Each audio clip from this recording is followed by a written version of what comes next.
क्या बस्तर सेफ है? बस्तर में आपको कल्चर मिल रहा है, वाटरफॉल्स मिल रहा है, लॉन्गेस्ट फेस्टिवल है। सो फर्स्ट आपका स्टेप बस्तर आने के बाद क्या था? छत्तीसगढ़ बोलते ही साथ, बस्तर बोलते ही साथ बहुत पिछड़े हैं, इन्होंने दुनिया नहीं देखी है, नक्सलवाद है। कि टूरिज्म डिपार्टमेंट कितना मदद करता है छत्तीसगढ़ के टूरिज्म को बढ़ाने के लिए? हम बात करते हैं छत्तीसगढ़ में कल्चर बचना चाहिए, जंगल बचना चाहिए। जब जो ये बचाने वाले ही बाहर चले जाएंगे तो बचाएगा कौन? ये सारे लोगों को पता चलना चाहिए कि बस्तर दशहरा क्यों जाना है। कोरबा मुझे ऐसा लगता है कि बहुत ही अंडररेटेड लोकेशन है। हमने नक्सलवाद छोड़ हम वो हर बात किए जो बस्तर का है, जो नेचर है, जो कल्चर है। हमारे जैसे लोग अबूझमाड़ कब घूमने जा सकते हैं सेफली? गोवा से भी कंपटीशन कर रहा है, महाराष्ट्र से भी कर रहा है और कश्मीर से भी कर रहा है।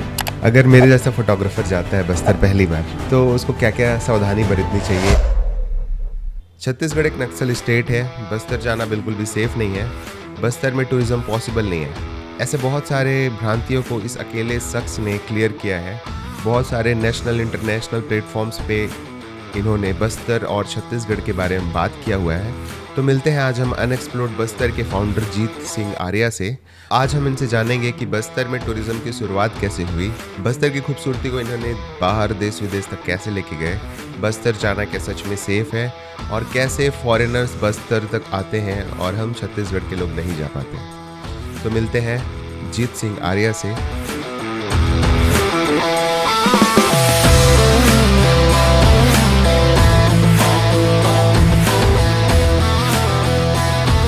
तो पहला क्वेश्चन मेरा आपसे ये है कि आपने कॉल सेंटर ज्वाइन किया था सबसे पहले, देन फिर आपने कॉरपोरेट वर्ल्ड को छोड़कर यहाँ बस्तर में अपना एंटरप्रेन्योरशिप स्टार्ट किया है जी। तो इसकी क्या जर्नी रही है आपकी? स्टार्ट कैसे आपने किया इसको? देखिए, एक स्मॉल टाउन किड का क्या सपना रहता है कि वो बाहर जाए और बाहर जाए, पढ़ाई करे और या जॉब करे। क्योंकि एक ऐसा रहता है कि बाहर की दुनिया, बाहर की सिटी, एक यानी समझ रहे हैं कि सेंस ऑफ ऐसा रहता है कि मैं कुछ मिस आउट तो नहीं कर रहा हूँ। तो मैं जाके, तो ऐसे ही मेरा भी जर्नी रहा कि मैं एजुकेशन के लिए बाहर जाना चाहता था, लेकिन पढ़ाई से कम ज़्यादा घूमने में रहता था, तो पढ़ाई कम हुई, परसेंटेज कम आए और स्कूल के बाद मैं कॉलेज के लिए बाहर नहीं जा पाया। हाँ। लेकिन जो पहला जॉब था मेरे फ्रेंड का जिसने पढ़ाई की, अमित नाम है उसका, और वो कॉल सेंटर में पहुंचा तो उसकी अच्छी सैलरी लगी। तो मैंने बोला यार ये, क्योंकि हमें करियर का एस्पिरेशन हमें पता नहीं होता है। हाँ। ना गाइडेंस मिलता है। हाँ। तो हमें एक चीज़ ये था कि किस तरीके से उसने बोला कि कॉल सेंटर करना चाहिए। मैं पहुंच गया कॉल सेंटर पे और फिर वहाँ पे पता चला कि एक MTI होता है, मदर टंग इन्फ्लुएंस। तो हम छत्तीसगढ़ के बस्तर के रहने वाले और थोड़ा जो अंग्रेज़ी, जो उनको अमेरिकन इंग्लिश चाहिए होता है, ब्रिटिश इंग्लिश चाहिए होता है, वैसी तो अंग्रेज़ी हमें आती नहीं थी। तो इसीलिए मैंने कॉल सेंटर का नहीं किया, लेकिन मैं स्टॉक मार्केट में ज़रूर काम करता था। स्टॉक मार्केट में as a terminal operator plus peon का एक जॉब था, जो मेरा पहला एज ए जॉब था जिसमें मुझे पे होता था। अच्छा। और उसके बाद मैं स्टॉक देखते रहा और उसके बाद मैंने सोचा कि फाइनली MBA करना चाहिए। MBA मुझे लगा कि मैं स्टॉक मार्केट में 4.5 साल काम कर चुका था और डिफरेंट फील्ड में म्यूचुअल फंड्स पे काम किया, स्टॉक्स पे काम किया। तो बड़ा कॉर्पोरेट वर्ल्ड से बड़ा थोड़ा अच्छा लगने लगा कि कॉर्पोरेट वर्ल्ड ऐसा होता है, रिलायंस ऐसा होता है, ऐसी कंपनी कर रहा है। और फिर इवेंचुअली मैं MBA करने के बाद एक मार्केट रिसर्च ऑर्गेनाइजेशन के साथ काम करने लगा, लेकिन फिनेंस का एज ए सब्जेक्ट मैंने छोड़ दिया। ओके। तो वो उसके भी छोड़ने का एक बड़ा अच्छा दिलचस्प ये था कि देखिए, स्टॉक मार्केट, बहुत सारे लोग स्टॉक मार्केट्स करते हैं, लेकिन शायद मैं उससे जुड़ नहीं पाता हूँ ज़्यादा अच्छे से। एकदम सिर्फ मनी ओरिएंटेशन रहता है उसमें और आप दिन भर स्टॉक्स देखते रहते हैं, डाटा मेनली होता है। करेक्ट।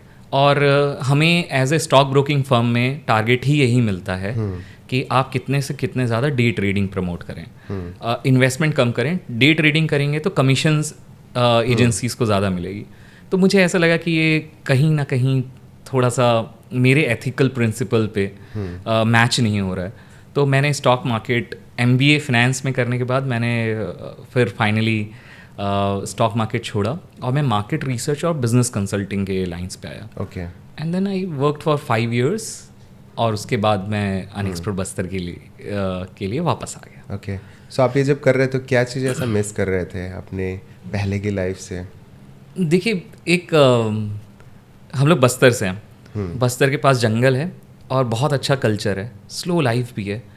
और जब बाहर गए इतनी फास्ट लाइफ की कुछ समय तो समझ में ही नहीं आया कि इतने फास्ट क्यों है। यानी आपको मेट्रोज़ में जाना है, आपको पहले समय पे अच्छा लगने लगा कि मेट्रो में जा रहे हैं, सब ऑटोमेटिक है, टेक्नोलॉजी इतने एडवांस है, लोग बड़े बड़े मॉल्स हैं, लोग बड़े फैंसी तरीके से बात भी करते हैं, जैसे आपको लगता है कि यार मैं तो कुछ नहीं कर रहा हूँ जीवन में, बाकी सारा चीज़ यही कर रहे हैं, क्योंकि उनको कम्युनिकेशन का जो तरीका था वो ईजी था। लेकिन मुझे हमेशा वो मिस होता था कि हम साइकिल लेके जंगलों में चले जाते थे, कल्चर देखते थे अपना, वो बस्तर का स्लो लाइफ और समझ रहे हैं कि जंगल और वहाँ की संस्कृति बड़ा मिस होता था। तो इसके लिए मुझे सबसे ज़्यादा मिस यही होता था। और फैमिली से दूर, एक चीज़ है जो मैंने लाइफ के साथ रियलाइजेशन भी किया और बहुत सारे लोग रियलाइज़ भी करेंगे, ये शायद आप, मैं और सबके लिए कॉमन है। हम लोग करियर के लिए डेफिनेटली और कमाने के लिए ज़रूर आते हैं। हमारा पहला एक मोटिव रहता है कि हमें अच्छी सेफ अर्निंग का स्पेस मिले, और सेकंड एक स्पेस रहता है कि हम लोग ये सोचते हैं कि क्यों नहीं मेरा करियर ग्रोथ हो, उसके लिए हम अपने स्मॉल टाउन से निकल के कहीं ना कहीं आप काम करना चाहते हैं।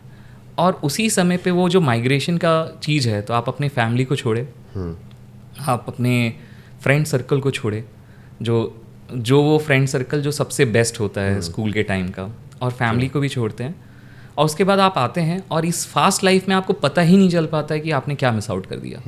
लेकिन जब आप एकांत में बैठते हैं और जब आप अपनी लाइफ के बारे में सोचना स्टार्ट करते हैं, तब आपको रियलाइज़ होता है कि शायद मैंने कहीं ना कहीं कुछ चीज़ें मिस आउट कर गई हैं। तो वो मुझे मिस आउट सा फील हो रहा था। मैं अपने फैमिली के साथ रहना चाहता था, लेकिन करियर का इतना बड़ा भार था। आप एजुकेशन लोन लेके पढ़ते हैं, आप ये करके, तो आपको एक बहुत बड़ा प्रेशर होता है कि आप वापस नहीं जा सकते। Fortunately I got the chance और मैं वापस आके काम कर पाया। ओके, सो फर्स्ट ये जो टर्म था अनएक्सप्लोर्ड बस्तर, जी, तो ये आपने कैसे डिसाइड किया कि ये टर्म मुझे अब लाइफ टाइम इसके साथ रहना है? जी, हम लोग का ये हुआ था कि मेरा जो MBA था वो 2009 से 2011 था। मैं दिल्ली में गुड़गांव नाम से एक जगह है, वहाँ पे मेरी कॉलेज थी।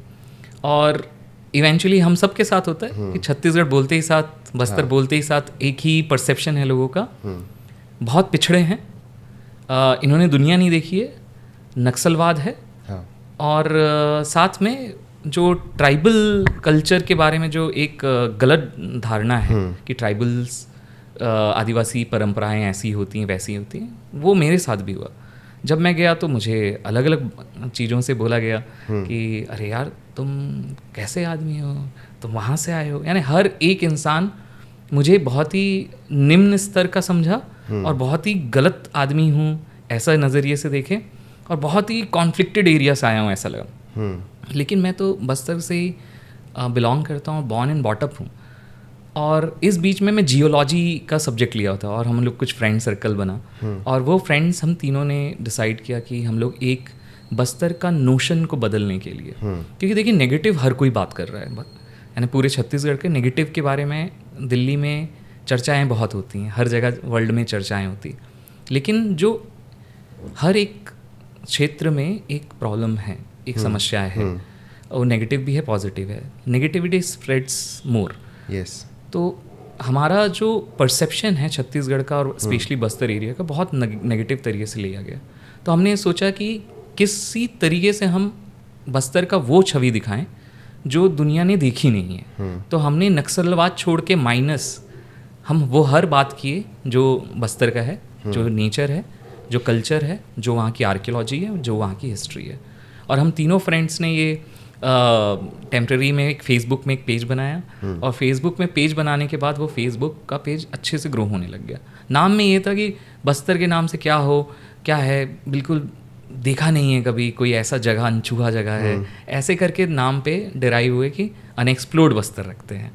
तो ये एक जर्नी का कहा है, और ये ट्रू भी है। मतलब जी, आज भी यहाँ के पास के लोग ही जानते नहीं है बस्तर को, मतलब जानते भी तो वही 4-5 टर्म से, चित्रकूट और कुछ ट्राइब्स इसी के नाम से, और आज भी अनएक्सप्लोर्ड है। करेक्ट। सो फर्स्ट आपका स्टेप बस्तर आने के बाद क्या था? आपने नाम डिसाइड कर लिया था, जी। देन फिर आपने कैसे टीम बनाई, कैसे इस पे वर्क किया?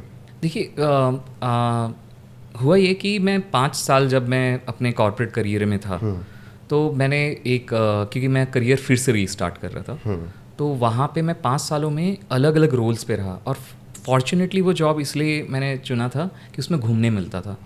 तो मुझे रियलाइज़ हुआ बाहर निकल के कि घूमना, बचपन में भी घूमना अच्छा लगता था, लेकिन एक वो कांगेर वैली नेशनल पार्क के जंगल, चित्रकूट के जंगल के आसपास घूमना ये पसंद था। जब बाहर निकले तो पता चला कि दुनिया बड़ा वास्ट है और देखने के लिए बहुत सारी जगहें हैं।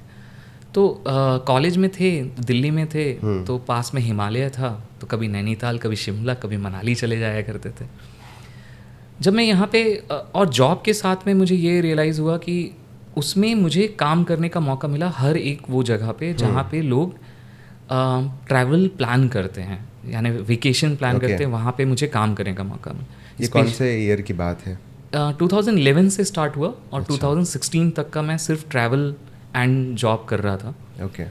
इस बीच में मुझे नॉर्थ ईस्ट में काम करने का मौका मिला। मेघालय में मैंने काम किया, त्रिपुरा में मैंने काम किया, कश्मीर में मैंने काम किया, उत्तराखंड, हिमाचल में काम किया, राजस्थान, केरल में, हैदराबाद, तमिलनाडु, यानी इतने सारे वास्ट, गुजरात, दिल्ली, इन सब का एक्सपीरियंस काफ़ी अच्छे से मिला आपको? हाँ जी। उसके बाद हर एक जगह जहाँ मैं गया वहाँ मुझे एक चीज़ ये रियलाइज़ हुई कि हर जगह खूबसूरत तो ज़रूर है, लेकिन वहाँ पे एक छोटा सा भी, अगर आप जाते हैं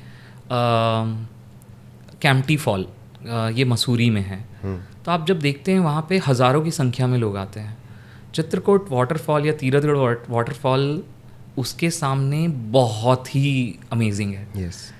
लेकिन कैंपटी फॉल के लिए इतना क्रेज़ है उस वाटरफॉल के लिए, तो मैं देखा कि वहाँ पे टूरिज़्म किस तरीके से ग्रो हो रहा है। तो सोच के फिर मैंने सोचा कि हर एक जगह पे, केरल में जब काम किया तो मुझे ऐसा रियलाइजेशन हुआ कितना प्रोफेशनल टूरिज़्म है वहाँ पे, किस तरीके से उन्होंने एक एक्सपीरियंस बेस्ड टूरिज़्म को डेवलप किया, प्रोफेशनलिज्म लाया। मेघालय में जाके देखा, नॉर्थ ईस्ट में, तो वहाँ पे एक कम्युनिटी बेस्ड टूरिज़्म का देखने का मौका मिला। तो मुझे ऐसा लगा कि जब मैं यहाँ आया तो मुझे ऐसा लगा कि बस्तर में, इनफैक्ट पूरे छत्तीसगढ़ में, वो सारे एलिमेंट्स हैं जो एक टूरिज़्म को ग्रो करने के लिए या एक टूरिस्ट को अट्रैक्ट करने के लिए है। यहाँ पे हेरिटेज है, आर्कियोलॉजी बहुत फैंटास्टिक है, यहाँ की माइथोलॉजी बहुत इंपॉर्टेंट भी है।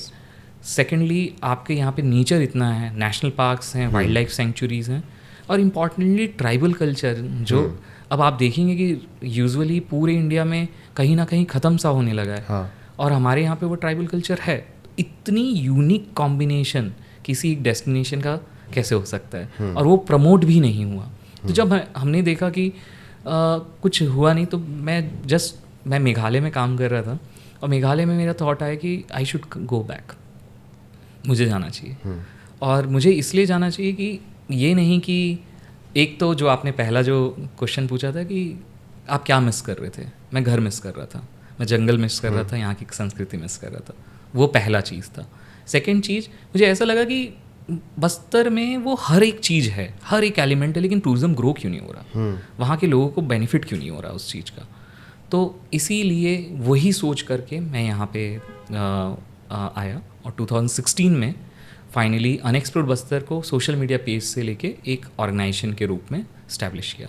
ओके। आप बोल रहे हैं कि छत्तीसगढ़ पे जो बस्तर है या फिर बाकी जो टूरिज़्म है वो ग्रो नहीं कर रहा था, तो ऐसे बेसिक क्या रीजंस थे कि यहाँ पे वो चीज़ें ग्रो नहीं हो रही थी? देखिए, एक तो सबसे बड़ा जो हमारे यहाँ पे ड्रॉबैक है, विच इज़ ऑफ परसेप्शन। तो पूरे छत्तीसगढ़ का परसेप्शन बहुत ही नेगेटिव है, और अभी इतना टूरिज़्म और इतना सोशल मीडिया के ग्रो होने के बाद भी बहुत ज़्यादा नहीं बदला है। यानी एक हमें खुशी ज़रूर होती है कि हमने बदला है, या हमारे वजह से बदला है, आपके काम से या मेरे काम से या बहुत सारे जो साथियाँ काम कर रहे हैं उनके वजह से, लेकिन शायद परसेप्शन उतना भी ज़्यादा नहीं बदला है। ट्रू। सेकेंड चीज़, इंफ्रास्ट्रक्चर। अगर कोई इंफ्रास्ट्रक्चर, अगर आप किसी प्लेस में नहीं है, अगर आप चित्रकूट में जाते हैं, आपको एक ही रिजॉर्ट मिलता है वहाँ पे, और वहाँ पे कोई होम स्टे नहीं था जब हमने स्टार्ट किया था। जगदलपुर में आते हैं तो आपको जगदलपुर आने के लिए कितनी सारी ट्रांसपोर्टेशंस में आना पड़ता है। तो जब तक आपका इंफ्रास्ट्रक्चर एक बेटर इंफ्रास्ट्रक्चर नहीं है, एक्सेसिबिलिटी नहीं है, उसका एक मुझे रीज़न लगता है। और तीसरा चीज़ है कनेक्टिविटी, यानी आप कितना जल्दी कोई भी टूरिस्ट प्लेस की कनेक्टिविटी सबसे इंपॉर्टेंट चीज़ है। लेह लद्दाख फेमस क्यों हुआ? कनेक्टिविटी बनी, रोड्स बनी। रॉ रहने के बाद भी वहाँ पे कनेक्टिविटी सबको बताया गया, सबको अवेयर कराया गया कि कनेक्टिविटी ऐसी होती है, उसमें एक एक्सपीरियंस क्रिएट किया गया। और लेह लद्दाख आप जानते हैं आज किस जगह पे है। तो मुझे ये 3 ही पहलू लगते हैं जो छत्तीसगढ़ के टूरिज़्म को ग्रो उस समय ग्रो नहीं हुआ। That one is perception, second is the infrastructure, accessibility, और तीसरा कनेक्टिविटी। ये 3 रीज़न मुझे लगता है। Yes, okay. अभी अनएक्सप्लोर्ड बस्तर गांव-गांव में फैला हुआ है। लोकल सपोर्ट कर रहे हैं, लोकल प्रमोट कर रहे हैं और हेल्प भी कर रहे हैं टूरिस्ट को वो चीज़ें दिखाने में जो वो है। आपने स्टार्ट कैसे किया गांव-गांव को जोड़ने में, उनको समझाने में? क्या प्रॉब्लम्स आई आपको इस पे? देखिए, मेरा तो फील्ड बिजनेस मॉडल था जब मैं 2016 में आया था। टू बी वेरी फ्रैंक, जब मैं यहाँ आया था तो मैं एज ए कंसल्टिंग इंडस्ट्री में काम कर रहा था और काफ़ी बड़े ऑर्गेनाइजेशंस के साथ काम करते थे। तो क्या होता है कि जब मेरा जब यहाँ पे आने का सोच था, तो मैं ये सोचा था कि यहाँ पे मैं एक ओला टाइप के मॉडल में काम करूँ, एग्रीगेटर के रूप में काम करूँ, कि ट्रांसपोर्टर काम कर रहा होगा, होटलियर्स होंगे, होम स्टे वाले होंगे, और मैं टेक्नोलॉजी के थ्रू एक वेबसाइट क्रिएट करूँ, एक ऐप क्रिएट करूँ और उसमें सब लोग बुकिंग्स करने आए। ओके, ये इनिशियली सोचा था? ये इनिशियली सोच के ही आया था। जब मैं यहाँ पे आया, क्योंकि मैंने चीज़ों को बाहर से देखी थी, जब मैं आपने जो बाकी स्टेट्स को देखा था वैसा, बस मुझे ऐसा लगा था कि अनेबलर का रोल यहाँ पे एक गैप तो समझ में आया था कि अनेबलर का गैप है, लेकिन मुझे ये नहीं पता था कि यहाँ पे जो बेसिक्स जो टूरिज़्म के लिए चीज़ें होती हैं वो भी नहीं है। तो सबसे पहला जो 3 महीने में जो बिज़नेस मॉडल लेके आए थे वो फेल हो गया। 6 मंथ्स में पूरे पैसे ख़त्म हो गए और 6 मंथ के बाद में मुझे लगा कि कुछ चीज़ों को सही ढंग से देखने की ज़रूरत है। तो पहला एक चीज़ हमने ये देखा कि डेफिनेटली टूरिज़्म था, ऐसा नहीं था कि टूरिज़्म नहीं था, लेकिन कनेक्टेंट यानी एक दूसरे को बेनिफिट करने वाला टूरिज़्म नहीं था। और एक चीज़ रियलाइजेशन था कि कम्युनिटी का जो पार्टिसिपेशन जो टूरिज़्म पे होना चाहिए वो नील था। होटल्स जगदलपुर में हैं, ट्रांसपोर्टर जगदलपुर में है, रायपुर में है। चित्रकूट वाटरफॉल जाएंगे तो आप भजिया खाएंगे, 10 रुपये का आप इकनॉमी में आपने एडिशन किया। उसके अलावा क्या, जो आप ये समझिए कि जो लोगों ने चित्रकूट वाटरफॉल को आज तक कंजर्व करके रखा होगा, जो उस विलेज के लोग हैं, जो बस्तर की जो संस्कृति बचा के रखे होंगे, तो उनको टूरिज़्म का कोई बेनिफिट तो मिला ही नहीं आज तक। तो मुझे ये एक रियलाइजेशन हुआ आफ्टर 3 मंथ्स टू 6 मंथ्स कि लोकल्स को बेनिफिट नहीं हो रहा है। उसके बाद ये मॉडल को हमने डेवलप किया कि जो देखिए 2-3 चीज़ समझिए कि जो छवि है नकारात्मक है छत्तीसगढ़ की। सेकंड, आदिवासी का जो थॉट है आउटर साइड वो भी नकारात्मक है। तीसरा, लोग कनेक्टेड नहीं है। तो ये जो 2-3 रीजंस की वजह से मुझे ये रियलाइज़ हुआ कि हमें एक अनेबलर के रूप में जो लोकल लोग हैं उनको एज अ टूरिज़्म पे एक देखिए कंजर्वेशन अगर करना हो या कुछ भी बचाना हो उसमें आप और मैं नहीं बचा सकते। आप रहते हैं रायपुर में, मैं जगदलपुर में। तो चित्रकूट वाटरफॉल में अगर बोध फिश है जो एक एंडेंजर्ड कैट फिश की वैरायटी है, अगर उसको बचाना है तो गांव के लोगों को ही बचाना होगा। हाँ। वो हम या आप सिर्फ अवेयर कर सकते हैं, बचाने नहीं जा सकते। चाहे हसदेव की बात कर लीजिए, हम सोशल मीडिया में ज़रूर इस चीज़ की बात करते हैं, लेकिन हम कितने दिन वहाँ जा पे खड़े हो सकते हैं। True. तो हमें लोकल लोग की सपोर्ट एक इकोसिस्टम बनाने की ज़रूरत है। तो वो इकोसिस्टम हमने वहाँ पे विकसित करने की कोशिश की। इसमें डेफिनेटली गवर्नमेंट के सपोर्ट से हुआ है, क्योंकि हर एक चीज़ आप खुद नहीं कर सकते। लोकल विलेजर्स, ग्राम पंचायत और जो लोकल एडमिनिस्ट्रेशन थे उनके साथ मिलके ये काम किया गया है। तो एक बहुत ही इंक्लूसिव मॉडल रहा है हम लोग का, एक यूनिक प्रपोजिशन रहा है। मतलब ये इनिशिएटिव बस्तर को चेंज करने का, मतलब कम्प्लीटली तो नहीं बोला जा सकता, मगर चेंज करने का इनिशिएटिव आपने लिया और ये प्लान फिर गवर्नमेंट के साथ मिलके काम किया है। जैसे कि मैं ढोलकल गया था, तो ढोलकाव के विलेज वाले भी हेल्प कर रहे हैं मुझे वहाँ तक ढोलकल तक पहुँचाने के लिए, and they are working for unexplored Bastar. तो ये आपने फिर कैसे गांव-गांव जाकर इस चीज़ को लोगों को समझाया, ट्रेनिंग दी, या फिर जो जो आपको हर्डल्स आए इस रास्ते पे? देखिए, इसमें एक तो है टूरिज़्म एज ए कॉन्सेप्ट नया है, बस्तर के लिए नया था, और हमें एक चीज़ ये रियलाइजेशन थी कि लोकल को जब तक का हम नहीं जोड़ेंगे तब तक का टूरिज़्म ग्रो नहीं हो सकता। क्योंकि अल्टीमेटली रोजगार, यानी अगर मैं आपको ये आइडिया से पहले उसके बेस पे जाते हैं कि ये थॉट प्रोसेस किस तरीके से आया। लोग माइग्रेट होते हैं यहाँ से, हम आप सब लोग माइग्रेट तो हुए ही हैं। माइग्रेट होने से सबसे पहले एक चीज़ जो जाती है, हम अपने रीजंस के वजह से जाते हैं। किसी को भी अपना घर छोड़ के नहीं जाने की इच्छा होती, हमारे पास एक सॉलिड रीज़न होती है, अच्छा एजुकेशन, करियर, हमें मनी की नीड होती है, हम एक्सप्लोर करना चाहते हैं चीज़ों को। सेकंड चीज़ है कि आप माइग्रेट होते हैं, माइग्रेट करके जॉब करते हैं, सारी चीज़ें करते हैं। दूसरा चीज़ ये है कि कुछ लोग सिर्फ लेबर वर्क करने के लिए माइग्रेट भी होते हैं। रूरल इंडिया से आप देखेंगे कि लेबर वर्क करने के लिए माइग्रेट होते हैं। उससे एक जो नेगेटिव नोशन आता है वो है कल्चर। आप कल्चर से दूर चले जाते हैं। आप अपनी जगह का जो यूएसपी है उसको छोड़ के आप नए जगह पे अपनी एक आइडेंटिटी बनाने जाते हैं। तो आप एक घर पे आपकी एक आइडेंटिटी अलग होती है और आपकी बाहर एक आइडेंटिटी अलग होती है। तो दो चीज़ है। तो यानी आप माइग्रेट कर रहे हैं, दूसरा आपका एक कल्चर चेंज, आपको कल्चर शॉक भी मिलेगा या कल्चर अच्छा भी लगेगा, अलग अलग चीज़ें होती हैं। बस्तर में भी माइग्रेशन एक एज अ एलिमेंट बहुत ज़्यादा हो रहा है। ये पूरे छत्तीसगढ़ में माइग्रेशन लोग जाते हैं। तो हमने ये सोचा कि लोकल लोग की माइग्रेट क्यों करते हैं। माइग्रेट इसलिए करते हैं कि उनको कुछ पैसे चाहिए होते हैं, उस समय वहाँ पे काम नहीं है। तो हमने माइग्रेट करने से जो चीज़ आप कल्चर, हम बात करते हैं छत्तीसगढ़ में कल्चर बचना चाहिए, जंगल बचना चाहिए। जब जो ये बचाने वाले ही बाहर चले जाएंगे तो बचाएगा कौन? तो हमारा ये सोचता कि tourism as a base of conservation होना चाहिए, कि अगर आपको संस्कृति भी बचानी है या फॉरेस्ट भी बचानी है, एनवायरनमेंट पे भी बात करनी है, तो ये बचाने वाले लोगों को सबसे पहले उनको लाइवलीहुड से जोड़ना पड़ेगा।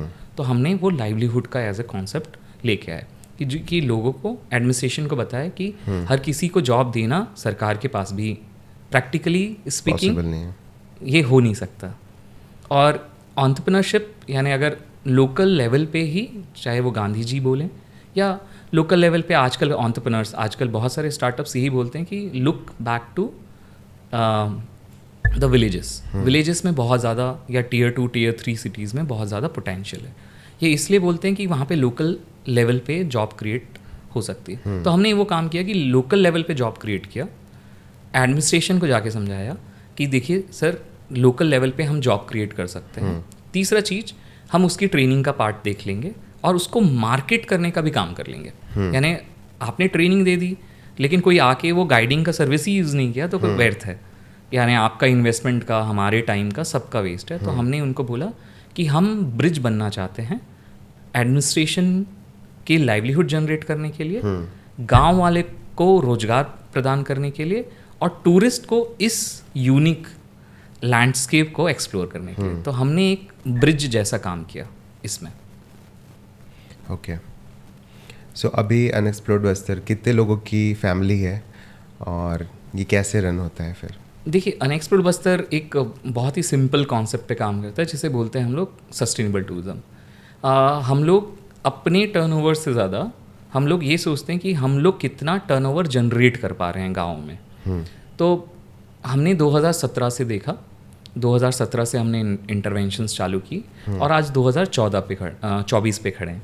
तो इन सालों में करीबन हम डायरेक्टली और इनडायरेक्टली हमने करीबन 3000 परिवार को इम्पैक्ट किया है अभी तक। मुझे ऐसा लगता है कि क्योंकि ये डायरेक्ट और इनडायरेक्ट को अगर मैं आपको थोड़ा सा परिभाषित करना चाहूँ, टूरिज़्म में अगर आप जाते हैं तो अगर आप एज ए टूरिस्ट जाते हैं तो सबसे पहले आप एज ए ट्रांसपोर्टर किसी ना किसी चीज़ को यूज़ करेंगे, या तो बस यूज़ करेंगे या तो आप बाइक रेंटल में लेंगे, कार रेंटल पे। तो एक लाइवलीहुड वहाँ पे जनरेट होती है।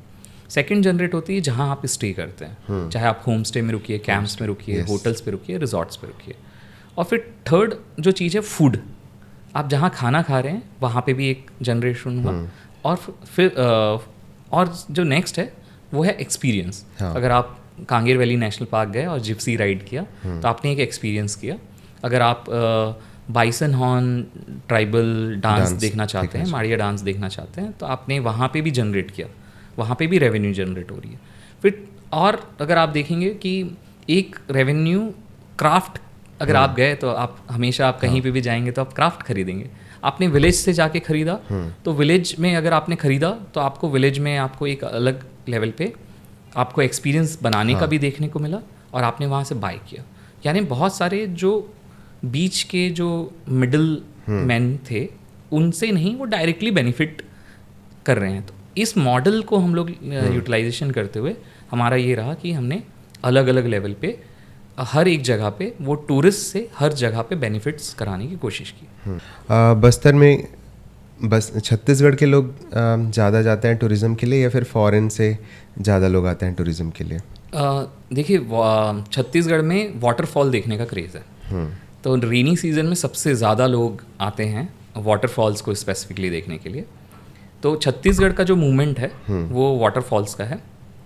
उड़ीसा और आंध्र प्रदेश से भी लोग वाटरफॉल देखने आते हैं। ओके। तो ये डेमोग्राफिकली अगर आप देखें तो उड़ीसा छत्तीसगढ़ से सबसे ज़्यादा ही लोग हैं जो वाटरफॉल देखते हैं। सेकेंडली फॉरेन से जो आते हैं वो सिर्फ कल्चर के लिए आते हैं। ओके। उनके और सबसे ज़्यादा यूरोपियन कंट्रीज से आते हैं, जैसे फ्रांस से आते हैं, इटली से आते हैं, इन जगहों से ज़्यादा आते हैं। और इनकी रिक्वायरमेंट सिर्फ और सिर्फ कल्चर होती है। तो मूवमेंट भी अगर आप समझेंगे तो वो बस्तर दशहरा देखने के लिए स्पेसिफिकली आते हैं और उसके बाद मार्च तक का जो मेला मड़ई होता है हमारे यहाँ का, वो देखने के लिए वो ज़रूर आते हैं। तो स्पेसिफिकली ये रीजन अगर हम लोग टारगेट वाइज समझें तो ये रीजन से ज़्यादा टूरिस्ट आते हैं।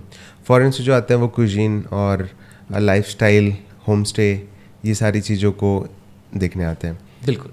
ओके। तो जैसे कोई फॉरेन से आता है तो उसकी मेंटालिटी क्या होती है, पहले तो छत्तीसगढ़ को लेके और बस्तर को लेके? देखिए मैं एक इंटरेस्टिंग फैक्ट बताता हूँ कि फॉरेनर्स का एंट्री पॉइंट कहाँ से है। तो जो फॉरेनर्स आते हैं अगर वो छत्तीसगढ़ स्पेसिफिक रिसर्च नहीं करते हैं, उन जो उड़ीसा में जितने भी टूर ऑपरेटर्स होते हैं वो बस्तर को as a part of Orissa ही दिखाते हैं। तो यानी छत्तीसगढ़ और बस्तर का नाम ही कहीं नहीं आता है। ठीक है। तो अब बस्तर का नाम ही नहीं आ रहा है तो उनको सेफ्टी वाला परेशानी नहीं होता है।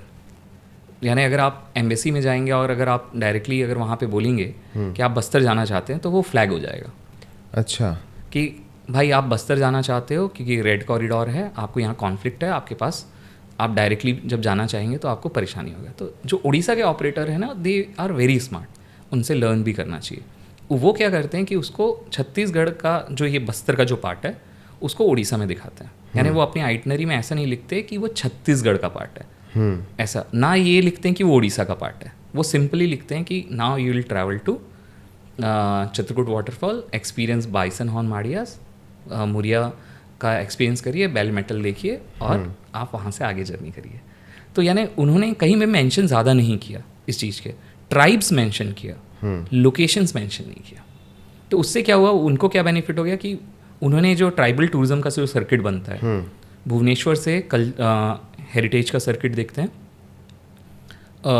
कोरापुट आते हैं ट्राइबल सर्किट देखते हैं, बस्तर आते हैं ट्राइबल सर्किट करते हैं, फिर एग्जिट करके कान्हा की तरफ निकल जाते हैं। तो ये जो सर्किट है ये पॉपुलर सर्किट है।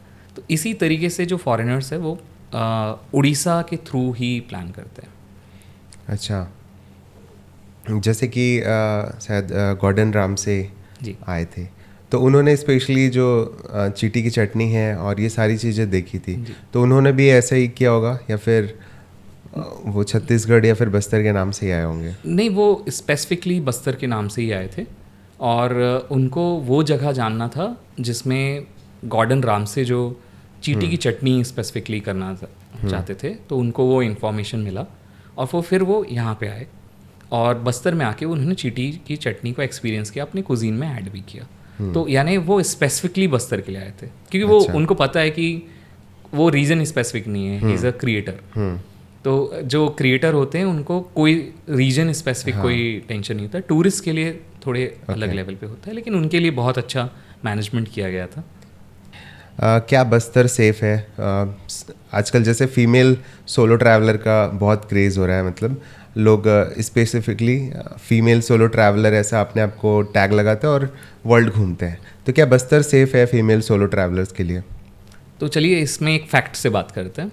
जितने भी टूरिस्ट को हमने होस्ट किया उसमें से 35% जो थे वो वुमेन थे। ओके। तो ये आप देखिए कि परसेंटेज कितना ज़्यादा हाई है। डेफिनेटली वुमेन चाहते हैं कि ज़्यादा एक्सपीरियंस करें लोकेशंस पे और सेफली करें। तो डेफिनेटली वो किसी ना किसी टूर ऑपरेटर, किसी ना किसी अच्छे होम स्टे से या किसी ना किसी अच्छे गाइड के साथ ही ट्रैवल करना चाहते हैं, और ये हो रही है। और बस्तर में we have seen the trend कि बहुत सारे जो वुमेन ट्रैवलर हैं, स्पेसिफिकली अगर मैं आपको एज ग्रुप भी बताऊं, जो पूरे इंडिया या ग्लोब में काफ़ी अच्छे से घूम लिए हैं, तो ओल्ड एज का परसेंटेज वुमेन ट्रैवलर्स में ज़्यादा है बस्तर में। अच्छा।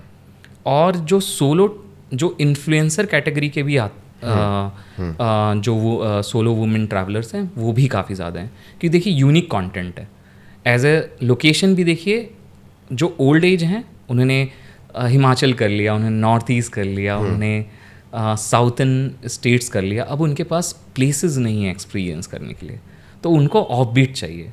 तो ऑफ बीट के लिए उस एज ग्रुप वाले लोग ज़्यादा आते हैं, क्योंकि यहाँ पे रिलीजन का भी है, यहाँ आर्कियोलॉजी भी है, यहाँ कल्चर भी है, नेचर भी है, रिलैक्सिंग है, और this place belongs to a slow travelling.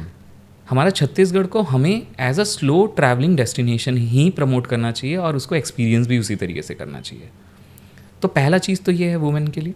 Second जो कैटेगरी है जिसमें यंग हैं या एडवेंचर करना चाहते हैं, ट्रैकिंग्स के लिए जो ग्रुप निकलता है वो यूजुअली ग्रुप में ट्रैवल करते हैं, यानी बैचेस में ट्रैवल करते हैं। तो कोई भी अगर मान के चलते हैं, कोई भी टूर ऑपरेटिंग कंपनी रायपुर से आती है, ट्रैकिंग कराना चाहती है, उसमें 5 मेल होंगे, 3-4 फीमेल होंगे, वो साथ में ट्रैवल करना चाहते हैं। आजकल ये ग्रुप ट्रैवलिंग इस एज ग्रुप में, जो यंग एज ग्रुप है, वो ग्रुप ट्रैवलिंग को करना चाहता है। एक जो इन्फ्लुएंसर वाला, उसमें देखिए यूनिक कंटेंट है।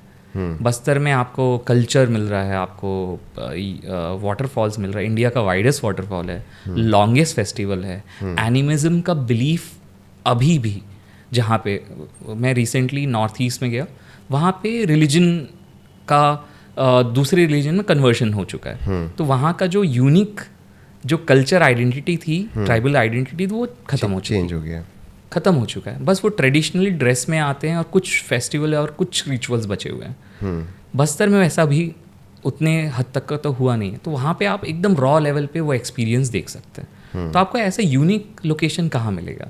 तो क्रिएटर्स के लिए भी Bastar is a very good destination. Okay. और जैसे बाहर के लोग होते हैं, उनमें ये मेंटालिटी होता है कि Chhattisgarh is a Naxal state. तो छत्तीसगढ़ का कितने % लैंड नक्सल अफेक्टेड है, और इससे ट्रैवलर लोगों को क्या खतरा है? देखिए, मुझे ऐसा लगता है कि वैसे तो हमारे यहाँ पे जो इंडिया में जितने भी LWE लोकेशंस जिसको बोलते हैं, लेफ्ट विंग एक्सट्रीमिज़म के लोकेशंस बोलते हैं, उसमें से शायद 10 डिस्ट्रिक्ट्स जो हैं हमारे, वो इम्पैक्टेड एरिया में आते हैं, जिसमें बस्तर के सारे डिस्ट्रिक्ट्स आते हैं। लेकिन स्पेसिफिकली हर एक डिस्ट्रिक्ट, जैसे आप भी ट्रैवल किए हैं, काफ़ी इंटीरियर में भी आपने ट्रैवल किया है, तो आपको कभी ऐसा महसूस नहीं हुआ होगा। तो ये जो कॉन्फ्लिक्ट है जहाँ पे भी, वो काफ़ी इंटीरियर लोकेशंस पे है। तो मेजर पार्ट मुझे लगता है कि आज तक मैंने भी कभी एक्सपीरियंस नहीं किया है, born and brought up from Jagdalpur, तो मैंने भी कभी ऐसा एक्सपीरियंस किया है। ये जो इशू है वो काफ़ी आइसोलेटेड अंदर के प्लेसेस में चल रहा ज़रूर है, और उससे टूरिस्ट के जितने भी location, be it Dholkal, be it Chitrakoot waterfall, Kanger valley national park, Dantewada, ये सारे लोकेशंस में तो कभी भी हमने इम्पैक्ट नहीं देखा। क्या एक नॉर्मल इंसान उन अफेक्टेड जोन्स तक पहुंच सकता है? बिल्कुल पहुंच सकता है। मतलब क्या पहले, उससे पहले CRPF या फिर ये सब लोग उन्हें रोक नहीं लेंगे? देखिए, हर जगह पे जहाँ पे भी ये कॉन्फ्लिक्ट चल रहा है वहाँ पे कैंप्स ज़रूर हैं। हाँ। तो वो कैंप्स में आपको पूछा ज़रूर जाएगा, लेकिन ऐसा नहीं है कि नो मैंस लैंड बना दिया गया है बस्तर को, जो ऐसा दिखाया जाता है कि ये ऐसा जगह है जहाँ पे कोई भी इंसान एक्सेसिबल नहीं कर सकता। हर जगह एक्सेसिबल है, लेकिन वहाँ का इंफ्रास्ट्रक्चर अच्छा नहीं है। यानी वहाँ पे रोड्स की कनेक्टिविटी अच्छी नहीं है, वहाँ पे कच्चे सड़कें ज़्यादा मिलेंगी, लेकिन आप एक्सेस तो कर सकते हैं। नंबी वाटरफॉल अभी बीजापुर का कितना फेमस है, लोग क्या एक्सेस नहीं कर पाए, थाउजेंड्स ऑफ पीपल जा रहे हैं। हांदावाड़ा इनएक्सेसिबल बोला जाता है, कोर एरिया बोला जाता है, क्या एक्सेसिबल नहीं है, लोग जाते हैं। बट एज ए ऑर्गेनाइजेशन हम प्रमोट नहीं करते, एज ए ऑर्गेनाइजेशन हम अभी प्रमोट नहीं करते हैं, क्योंकि सेफ्टी जब तक का हम सॉर्टेड और हमें बिलीव नहीं हो जाएगा कि सेफ्टी नहीं है, तब तक का नहीं करते। मुझे ऐसा लगता है कि कुछ आइसोलेटेड जगह में ज़रूर है, लेकिन कोई भी टूरिस्ट या कोई भी सिविलियंस को दोनों साइड से कोई भी हार्म नहीं हुआ है। तो दोनों साइड से हार्म नहीं हुआ है, इसीलिए यहाँ पे कोई कॉन्फ्लिक्ट का वैसा कोई नहीं है। हम आपको यानी कोई किसी को हार्म करेगा तभी काउंटर चीज़ें होती हैं, वैसा तो कुछ मुझे नहीं लगा कि टूरिज़्म कुछ करता है, लोगों का भलाई करता है टूरिज़्म तो।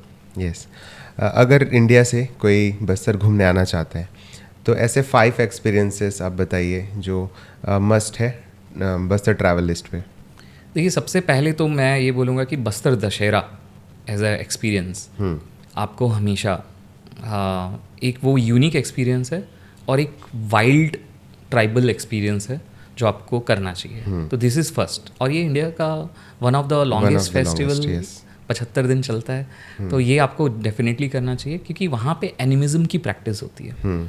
हम लोगों ने इतना शेयर किया हुआ है, इतना लिखा है इसके बस्तर दशहरा के बाद, उसके बाद भी छत्तीसगढ़ के बहुत सारे लोग हैं जिनको ये नहीं पता होता कि बस्तर दशहरा उस दशहरा से बिल्कुल अलग है। करेक्ट, वो नोशन भी बदलने की ज़रूरत है, वो हम सबको मिलके करना होगा और बार बार करना पड़ेगा, कंटिन्यूसली और कंसिस्टेंसी से ही ये चीज़ें हो सकती हैं।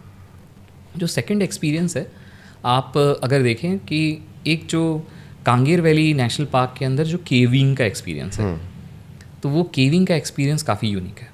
तो आप कभी भी जाएं तो वो केविंग का एक्सपीरियंस आपको ये जान के भी बहुत अच्छा लगेगा कि ये लॉन्गेस्ट सीरीज़ ऑफ केव्स हैं आफ्टर मेघालय।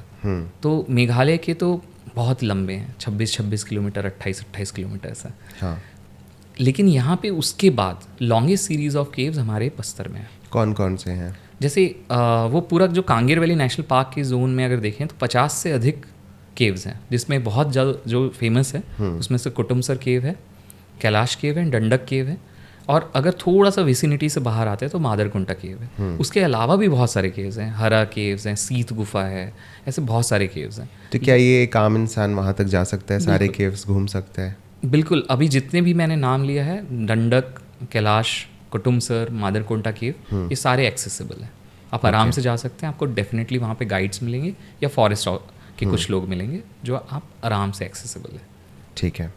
एंड थर्ड में अगर आएँ तो चित्रकूट वाटरफॉल में कैंपिंग का एक्सपीरियंस, तो वो मेरा पर्सनल फेवरेट है कि आप जब भी जाएँ तो चित्रकूट वाटरफॉल के पास रहने का experience rather I would say तीर्था में कैंपिंग कर लीजिए या रिजॉर्ट में रुक जाइए जब वो रेनी सीजन में करें। हाँ, आप डेफिनेटली है कि वहाँ पे आप बोटिंग नहीं कर पाएंगे, एक आपका एक्सपीरियंस नहीं होगा। वैसे चित्रकूट का यही मजा है कि मतलब हर मौसम में डिफरेंट एक्सपीरियंसेस होते हैं। जी, मैं गया था तो मॉनसून में ही गया था।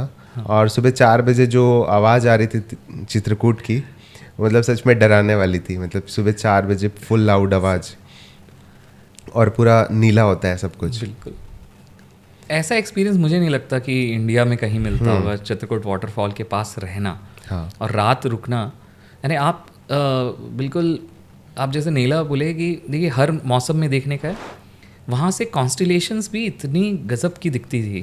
तो बहुत सारे फोटोग्राफर्स स्पेशली जब लाइट पॉल्यूशन कम हुआ करता था, अभी तो लाइट पॉल्यूशन काफ़ी ज़्यादा बढ़ गया है, तो तब लोग फोटोग्राफी करते थे। तो वाटरफॉल के साथ पे पूरा कॉन्स्टिलेशंस, पूरा स्काई दिखता था। तो वो एक ये एक्सपीरियंस मुझे लगता है। और एक एक्सपीरियंस है जो कभी भी अगर आप जाएं तो ट्राइबल एक्सपीरियंस, तो उसमें बहुत सारे एलिमेंट्स आ जाते हैं। तो मैं 2-3 एलिमेंट्स आपको गिला देता हूँ। तो ट्राइबल लाइफस्टाइल बहुत ही गजब है अगर आपको कॉन्सेप्ट ऑफ मिनिमलिज्म समझना है। आजकल लोग सस्टेनेबिलिटी की बात करते हैं, बड़े बड़े थॉट्स होते हैं इस पे, यानी बहुत सारे लोग इस पे बात कर रहे हैं और काम भी कर रहे हैं, लेकिन बहुत सारा फैंसी वर्ड भी है इसमें। लेकिन हमारी ट्राइबल कम्युनिटी इतने बेहतरीन ढंग से अपने कल्चर के में आपको मिनिमलिज्म सिखाती है, जितनी ज़रूरत है उतना ही रखो। तो उससे मैं भी इंस्पायर हूँ, मेरी लाइफ भी इंस्पायर्ड होती है काफ़ी इन सारी चीज़ों से। एक तो है कि अगर आप जाएं तो वहाँ पे एनिमिज़म का जो प्रैक्टिस है, यानी नेचर वर्शिपिंग की जो प्रैक्टिस है, वो ज़रूर एक्सपीरियंस करना चाहिए। तो उसमें देवगुड़ी और माता गुड़ी ये जगहों में जाएं और डेफिनेटली ये एक्सपीरियंस करें। सेकंड चीज़, आप वहाँ पे जाके क्राफ्ट ज़रूर देखें बनता हुआ। आप देखिए कि स्टोर में जाके आप बाय ज़रूर कर लेंगे, आपको खुशी होगी कि आपका सोवेनियर हो गया, लेकिन जब आप देखेंगे कि ढोकरा क्राफ्ट बनाने के लिए इतने सारे स्टेप्स होते हैं, तब आपको उस क्राफ्ट की वैल्यू समझ में आती है। तो आप उसको वैल्यू करने के लिए, और आप डायरेक्टली आप सस्ते दामों में ले रहे होंगे और डायरेक्ट बेनिफिट कर रहे होंगे, और आपका ये एक्सपीरियंस है। तीसरा, कुजीन। तो जब भी आप जाएं तो definitely, me being a vegetarian, लेकिन आप वहाँ पे डेफिनेटली चापड़ा चटनी आप ट्राई कर सकते हैं। Different type of bamboo shoots हैं, बोड़ा एज अ सब्जी है, मशरूम्स जो है, तो बैम्बू शूट्स ट्राई करिए, मशरूम्स ट्राई करिए। रेनी सीजन के समय पे आपका अलग कुजीन है। आमट है, काइंड ऑफ अ सांबर है। तो लोकल कुजीन के बगैर तो आप, यानी आपको बहुत मज़ा आने वाला है। हर प्लेस अधूरा है उसके बिना। जी, तो आप इतने सारे, अगर ट्राइबल कल्चर का एक्सपीरियंस बोलें तो इतने सारी चीज़ों को अपन कवर करना चाहिए। क्या कोई अभी ऐसा नया प्लेस भी एक्सप्लोर हुआ है जो नॉर्मल लोग नहीं जानते हैं और अब वो आने वाला है बस्तर लिस्ट में? देखिए, मैं ऐसे बताना चाहूँ कि जो यूनिक प्रपोजिशन है, बस्तर में अप्रॉक्सीमेटली 100+ वाटरफॉल्स हैं। आपने और मैंने कितने सुने होंगे? 15, 10 से 15। मैं ज़्यादा से ज़्यादा विज़िट किया हूँगा 50-55, इतने वाटरफॉल्स बस मैं विज़िट किया हूँ। लेकिन 100+ वाटरफॉल्स हैं जो हमको देखना बाकी है। तो ये मुझे ऐसा लगता है कि धीरे धीरे ये सोशल मीडिया की वजह से, टेक्नोलॉजी की वजह से लोग अब पहुंच रहे हैं, रीच बढ़ रही है। तो वाटरफॉल्स के सेक्शंस में चीज़ें आनी बाकी हैं और वो आते जाएंगे।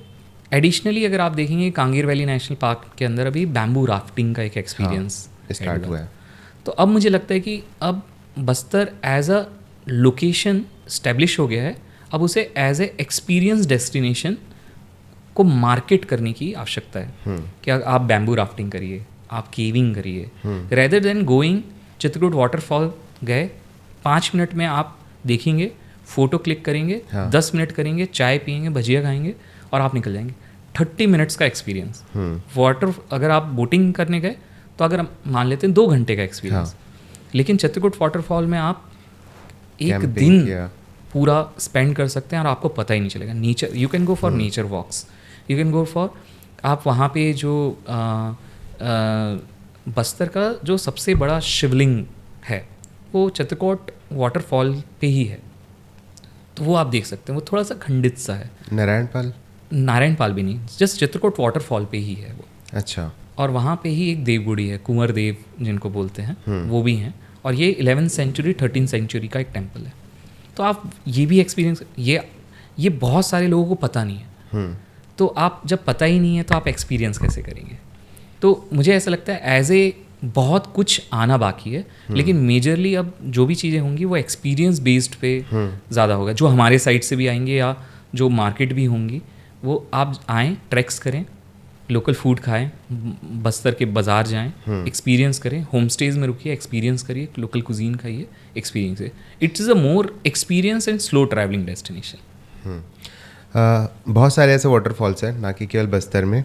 जैसे कि अभी चिगरा पगार हाल ही में आया था, तो वहाँ फुटफॉल बहुत ज़्यादा है। मतलब लोग हज़ारों लाखों लोग एक एक दिन में जा रहे हैं, बट वो ना तो वहाँ के लोकल लोग बेनिफिट हो रहे हैं, ना तो वहाँ क्लीनिंग हो रही है। मतलब लोग प्लास्टिक फेंक के जा रहे हैं। तो इससे कैसे बैटल करेंगे लोकल लोग, या फिर हम इसे कैसे बैटल करेंगे, या फिर इससे कैसे बेनिफिट होंगे?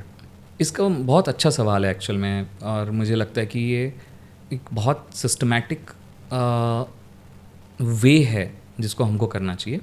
एक है कि प्रशासन एक इम्पॉर्टेंट एलिमेंट है, एक जो लोकल गांव है पंचायत स्तर पे, एक वो, और तीसरा अगर आप देखिए, हम अगर मान के चलिए चिंगरा पगार में मैंने देखा कि वहाँ पे एक लोकल वन समितियाँ बनी हुई हैं जो आते हैं तो आपको पार्किंग की टिकट्स काटते हैं, लेकिन आपने वहीं पे देखा कि वहाँ पे जो मैनेजमेंट है यानी क्लीनिनेस है वो नहीं है, क्योंकि वो चीज़ें कम्युनिटी को सिखाई नहीं गई हैं और उसको इम्पोर्टेंस नहीं दिया गया है। लेकिन आप वही चीज़ आप ढोलकल में जाके दिखाइए, उसको इम्पॉर्टेंट बताया गया है, कम्युनिटी में बार बार जाके बताया गया है। ये नहीं कि स्वच्छता दिवस के दिन ही सफाई हो, हर दिन सफाई होने का इम्पोर्टेंस वो कम्युनिटी तक का बताने का एक जो कैपेसिटी बिल्डिंग है और बार बार इंटरवेंशंस करने की ज़रूरत है कि ये चीज़ इम्पॉर्टेंट है एज ए डेस्टिनेशन। आज आप ढोलकल गए, आपको वहाँ पे ट्रैश बहुत ही कम मिलेगा, बहुत कम। लेकिन अगर वहीं पे आप दल्हा पहाड़ में जाइए तो आपको पूरा ट्रैश मिलेगा, बहुत ट्रैश मिलेगा। तो ये क्यों हो रहा है कि लोकल कम्युनिटी को हमने इकनॉमी पे तो सेंसिटाइज किया कि आपको इससे पैसे ज़रूर मिलेंगे, लेकिन उनको सेंसिटाइज, उनकी वो बिल्कुल गलती नहीं है, उनको वो सेंसिटाइज नहीं करा गया कि सफाई करना है और सफाई करने के बाद उस ट्रैश का क्या करना है। आई थिंक 90% जो प्लेसेस हैं छत्तीसगढ़ में आज के डेट में वो सारे ऐसे ही वर्क कर रहे हैं। मतलब उनमें केवल बाइक पार्किंग शुल्क ही लिया जाता है, ना कि उनसे संरक्षण शुल्क या फिर ऐसा कुछ लेना चाहिए और लोकल लोगों को स्ट्रेंथन करना चाहिए कि भाई ऐसे वर्क किया जाए। ये इम्पॉर्टेंट है और ये जवाबदारी हम जैसी ऑर्गेनाइजेशन जो हैं जो छत्तीसगढ़ में इको टूरिज़्म और सस्टेनेबल टूरिज़्म पे काम कर रही है, ये उनकी जवाबदारी भी है, प्लस एडमिनिस्ट्रेशन का तो डेफिनेटली है। यानी अगर आप देखिए कि अगर ट्रैश जनरेट हो रहा है तो उसका वे आउट क्या है, हम कहाँ फेंकेंगे। एक दुकानदार चित्रकूट वाटरफॉल में अगर अपना दुकान लगाया हुआ है और वो अगर दोना पत्तल में किसी को एक समोसा भी सर्व कर रहा है तो वो ट्रैश कहीं ना कहीं तो जाएगा, तो कहीं ना कहीं जाएगा। तो यानी मुझे ऐसा लगता है कन्वर्जेंस जो है, जैसे SBM है स्वच्छ भारत मिशन, उसमें आप एक किसी भी डेस्टिनेशन में आप एक सेंटर्स बना सकते हैं जहाँ पे वेस्ट का सेग्रीगेशन हो सकता है। ये अवेयरनेस और इन सारी चीज़ को जो कन्वर्जेंस करने की जो है कि गांव में वो इंफ्रास्ट्रक्चर प्रशासन बनाए, ट्रेन स्वच्छता दीदी लोग जो हैं, जो वहाँ की लोकल कम्युनिटी है, वो ट्रैश को वहाँ पे लेके आए और उससे वेस्ट से जनरेशन करके कुछ लाइवलीहुड और जनरेट हो। यानी मुझे ऐसा लगता है कि कनेक्ट करने की ज़रूरत है, आवश्यकता है। और इसमें गांव के लोग बिल्कुल अभी पर्यटन नया है, जब तक हम उनको एम्पावर नहीं करेंगे और उसका इम्पोर्टेंस नहीं सिखाएंगे। जैसे देखिए आप बहुत सारी जगह पे मध्य भारत में शिकार होना बंद सा हो गया। क्यों हुआ? क्योंकि उनको टूरिज्म से बेनिफिट्स मिला। टाइगर को मारने से ज़्यादा पैसा टाइगर को दिखाने में मिलता है। थॉट चेंज हो गया, कंजर्वेशन, वाइल्ड लाइफ कंजर्वेशन हो गया, लोकल लाइवलीहुड भी जनरेट हो गई। और जो इंसान की लाइवलीहुड है वही बोलेगा कि इसका शिकार नहीं करना है, वही लड़ेगा उस इंसान से, वही गांव वाले से, वही शिकारियों को भगाएगा। तो मेरा ये कहने का मतलब है कि हमें अवेयरनेस कराने की ज़रूरत है। गलती कहीं भी किसी की साइड की नहीं है, ये किसी ना किसी को इनिशिएट करने की ज़रूरत है। हम जब भी जाते हैं हम बोलते हैं कि आपको प्लास्टिक बॉटल हमारे कैंप्स में नहीं मिलेगी। हमने टूरिस्ट को भी बता दिया, टूरिस्ट को चाहिए वहाँ पे कि हम मिनरल वाटर पिएं, हम बोले हम आपको मिनरल वाटर नहीं है ऐसा बोल देंगे तो नहीं होगा, हमें पानी स्वच्छ तो देना पड़ेगा। तो हमें पहले पानी स्वच्छ पहुँचाना पड़ेगा, तब आप किसी भी चीज़ को बोल सकते हैं कि हम प्लास्टिक नहीं ला सकते। तो हमने पानी स्वच्छ करवाना स्टार्ट किया। तो यानी ये हर एक चीज़ का अगर मैं समराइज़ करना चाहूँ तो ये स्टेप है। यानी हर एक फंक्शन, हर एक हेड्स को इक्वल काम करना पड़ेगा। एडमिनिस्ट्रेशन को, लोकल विलेजेस को, लोकल जो टूरिज्म बेस्ड कम्युनिटी है और ऑर्गेनाइजेशन हमारे जैसे, और टूरिस्ट को वो सेंसिटाइजेशन तो हमको देना है। आप अगर संजय गांधी नेशनल पार्क जाते हैं मुंबई में, आपके हर एक प्लास्टिक के ऊपर वो चार्ज लेते हैं। आप एक पानी की बॉटल लेते हैं तो 50 रुपये वो ऐसे फीस लेते हैं। ये ढोलकल में भी हम करते हैं, वहीं से inspired. Sanjay Gandhi national park में मैं एक बार ट्रैवल किया, मुझे बहुत अच्छा लगा। आई केम बैक और मैंने ढोलकल में ये चीज़ें स्टार्ट करने की कोशिश की। गांव वाले बिल्कुल अच्छे समझे, तो ट्रैश कम होने, बंद नहीं होता ट्रैश, लेकिन कम होने की। तो मुझे ऐसा लगता है कि ज़्यादा से ज़्यादा हमको कैपेसिटी बिल्डिंग की तरफ और अवेयरनेस की तरफ ध्यान दिलाना चाहिए। ओके, अब बात करते हैं कि सोशल मीडिया की, मतलब इंस्टाग्राम ने कैसे मदद किया है बस्तर को प्रमोट करने के लिए, बस्तर की इमेज को जो एक्चुअली में नेगेटिव स्प्रेड हो रही है उसको करेक्ट करने में। तो इंस्टाग्राम में सोशल मीडिया ने आपकी कैसे मदद की है? देखिए सबसे पहली बात तो ये है कि हम जन्मे ही सोशल मीडिया से हैं। तो unexplored Bastar Facebook as a page बन के 2010 से 2016 में एक ऑर्गेनाइजेशन बना, और इंस्टाग्राम के वजह से ना ही बस्तर बिल्कुल पूरा छत्तीसगढ़ का परसेप्शन बदला है, और बहुत ही अच्छा बदला है। लोग के पास एक एम्पावरमेंट, एक टूल आया है जिससे वो चीज़ों को प्रमोट कर सकें, वो अपने एक्सपीरियंस को बता सकें। बहुत ही इम्पॉर्टेंट रोल रहा है, और टूरिज़्म का मुझे लगता है कि ग्रो होने का कारण, Bastar as a destination establish होने का कारण इंस्टाग्राम, सोशल मीडिया का बहुत बड़ा रहा है। और इनफैक्ट आप जैसे लोगों ने जिन तक काम किया है, आप लोग आए हैं, आप लोग ने अपने एक्सपीरियंस को जब दुनिया को बताया है, तो बहुत सारे लोग इंस्पायर हुए हैं। लोग आके मुझे लोग बोलते हैं कि आपका ब्लॉग देखा है और आपके ब्लॉग से इंस्पायर हुए हैं, वहाँ जा सकते हैं क्या? हमारे पास इंक्वायरीज ऐसे जनरेट होती हैं कि ये एक्सपीरियंस किया इन्होंने, ये एक्सपीरियंस हो जाएगा, तो रील्स भेजते हैं। तो हमारी जो इंक्वायरीज जनरेट होती है वो रील्स से जनरेट होती है कि आपके पास कोई लोग आए हैं, आपने कुछ रील बनाया या किसी और ने एक रील बनाई, उन्होंने अपना एक्सपीरियंस डाला, वो बोलते हैं कि ये एक्सपीरियंस क्या हमको करवा सकते हैं आप। तो इट इज़ वेरी इंपॉर्टेंट कि मुझे लगता है कि बहुत ही पॉजिटिव रहा है। और कहीं कहीं पे बहुत कम जगह पे आपने ये देखा, अभी हमने चिंगरा पगार का भी बात किया, बहुत सारे डेस्टिनेशन किल भी हुए हैं इसके वजह से। तो मुझे लगता है कि एक रेस्पॉन्सिबल इन्फ्लुएंसर का बहुत बड़ा इम्पोर्टेंस है कि हर बार हम थोड़ा सा बात ज़रूर इस विषय में करें कि जगह को क्यों मेंटेन करना है।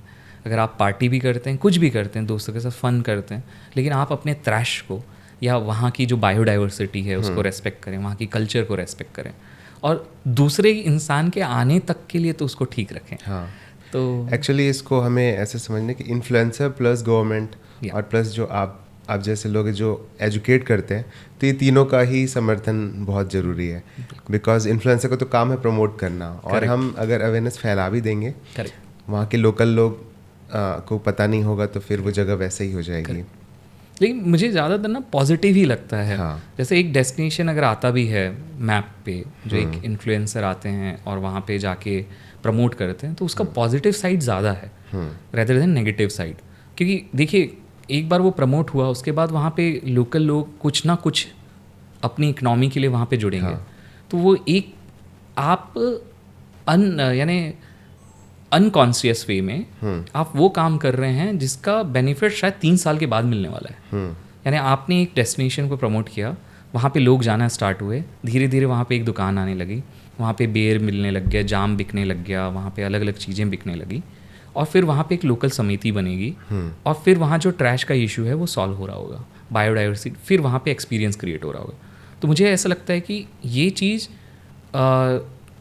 डेस्टिनेशन को लाइमलाइट में लाना जो इन्फ्लुएंसर करते हैं वो बहुत ही इंपॉर्टेंट है, लेकिन शायद उसमें और डेप्थ थोड़ा चले जाए कि वहाँ पे क्या चीज़ें हो सकती हैं, किस चीज़ को रेस्पेक्ट करना चाहिए, तो मुझे लगता है कि बहुत ज़्यादा अच्छा रहेगा। हाँ, ना केवल ये बताना कि यहाँ पे घूमने जाओ, बल्कि उसके साथ 4 अवेयरनेस प्रोग्राम भी हमको बताने चाहिए कि भाई इसको ऐसे करना है, इसको ऐसे नहीं करना है। करेक्ट। तो छत्तीसगढ़ में बस्तर के अलावा लाइक उतने ट्रैवल टूरिज्म बाकी जगह उतना डेवलप नहीं हुआ है। लाइक अगर छत्तीसगढ़ में लोग ट्रैवल की बात करते हो तो केवल बस्तर का ही बात करते हैं, बाकी जो है वो थोड़े से टूटे फूटे रूप में है। लाइक जैसे मैनपाट है, वहाँ अभी एक ट्रैवल सर्किट जैसा बन रहा है। तो और ऐसे कौन कौन सी जगह है जहाँ पे ऐसा पोटेंशियल है जो बस्तर जैसा बूम कर सकता है? हम लोग थोड़ा रीजन वाइज जाते हैं अगर समझने के लिए, तो कवर्धा का जो बेल्ट है वो एक यूनिक प्रपोजल। अभी मैं सेंटर इंडिया पे हूँ, सेंटर छत्तीसगढ़ पे हूँ।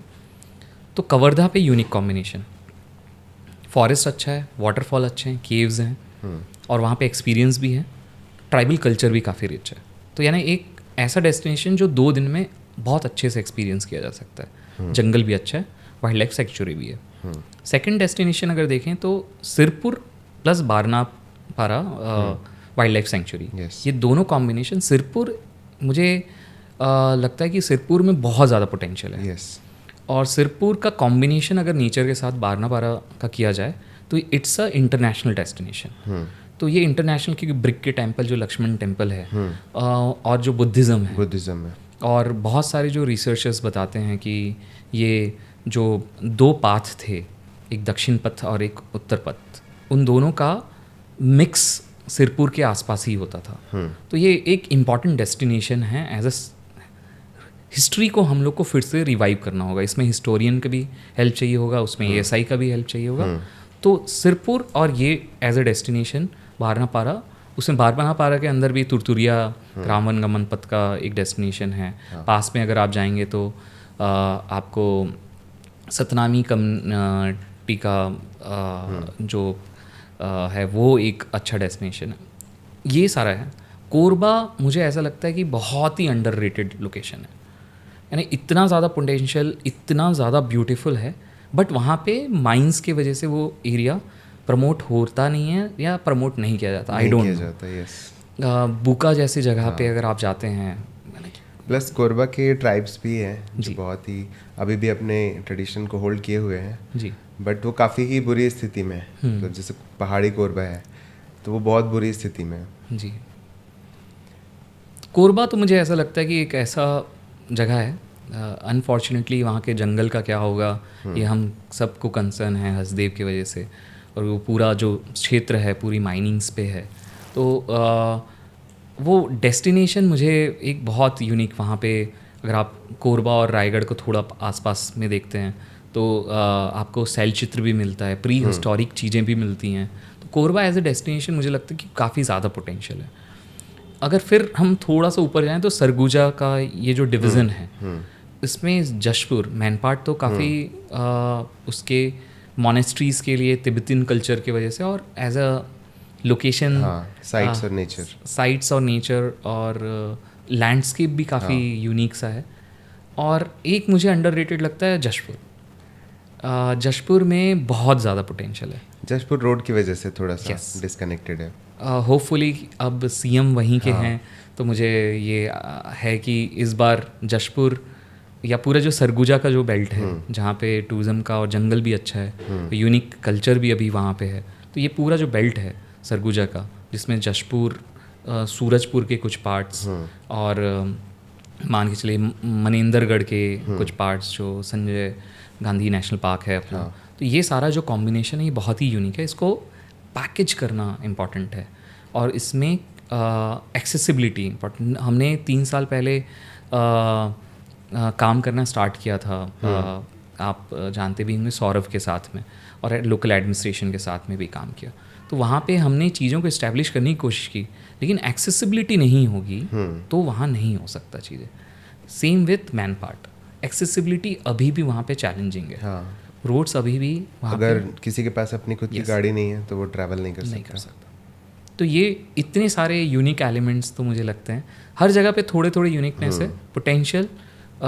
यानी अगर सर्किट वाइज समझे, बस्तर का जो सर्किट यहाँ से गरियाबंद को भी मैं मानता हूँ, बस्तर का सर्किट का ही पार्ट मानता हूँ। गरियाबंद भी बहुत ही यूनिक प्लेस है, और उसके बाद हम नीचे कांकेर होते हुए कोंडागांव, बस्तर, दंतेवाड़ा, ये डेस्टिनेशन अगर हम करते हैं, और अगर हम कबीर धाम करते हैं, 3rd हम कोरबा रायगढ़ वाला बेल्ट लेते हैं, और 4th सरगुजा का belt, specifically Surguja, Surajpur, Manendragarh and Jashpur, इतने सारे जो पोर्शंस है इसमें टूरिज्म के बहुत बड़े पोटेंशियल है। नॉर्मल लोग, हमारे जैसे लोग अबूझमाड़ कब मतलब घूमने जा सकते हैं सेफली?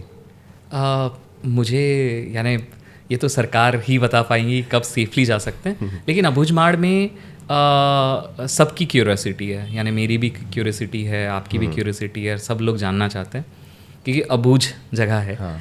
तो सब लोग की क्यूरियोसिटी है, और वी आर होपिंग कि स्थिति सुधरे उस जगह की। लोग जो चाहते हैं वहाँ पे जो डेवलपमेंट वहाँ नहीं हुआ है वो डेवलपमेंट पहुँचे, और वो एक्सेसिबल हो, और जंगल तो बहुत शानदार है। कुछ बार मुझे मौका मिला जाने का, और उसमें मैंने देखा कि वो जो जंगल है वो एक्सक्लूसिवली, और जो ट्राइबल कल्चर है वो बहुत ही यूनिक अभी तक वो डेस्टिनेशन पे है। और होप देखिए, अभी हांदावाड़ा में आप तो जा सकते हैं, वो भी अबूझमाड़ का हिस्सा है। तो होपफुली जल्द हो जाए। लेकिन ये एडमिनिस्ट्रेशन या सरकार बताएगी तो बेटर होगा। ठीक है। अब बस्तर दशहरा के बारे में थोड़ा डिटेल में बताइए, क्योंकि उसके बारे में आप बताएंगे तो नया जानने मिलेगा। बिकॉज हम जाके एंजॉय तो करते हैं, मगर ये सारे लोगों को पता चलना चाहिए कि बस्तर दशहरा क्यों जाना है। देखिए, बस्तर दशहरा एक यूनिक डेज़ की वजह से नहीं है। यूनिक ये है कि वहाँ पे होता क्या है।